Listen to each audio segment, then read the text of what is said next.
Welcome to Newsroom on Access San Francisco. This is the Women's Desk. My name is Noelle Hanrahan. Today we're joined by Angela Davis. The constants in the quest for liberation are struggle, consciousness, resistance, and the will to realize freedom.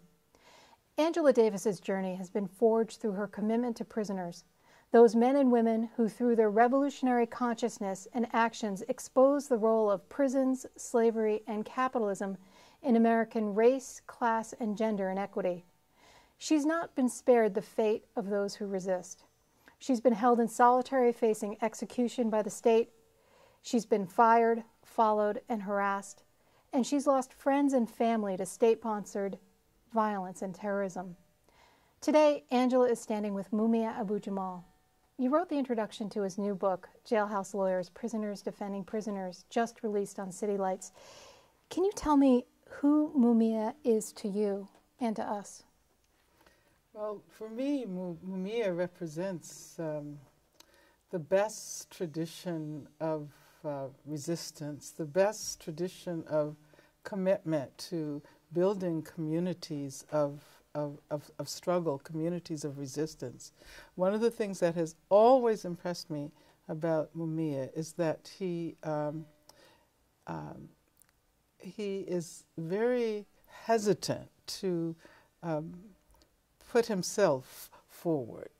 He always uses his voice to speak on behalf of others. He always talks in terms of communities and not in terms of an individual. He is perhaps the most powerful advocate of the abolition of the death penalty that we have in the world today. He is known all over the world. If only people in this country could know that there are streets named after him and schools named after him in Europe, and children recognize his name, and they see him as one of the most powerful figures in what we might call the progressive United States.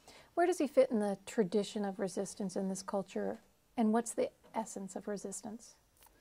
Well, that's a huge question, the essence of resistance.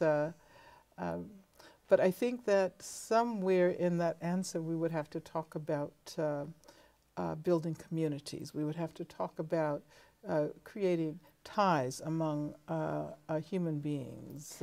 What made your experience different? Why did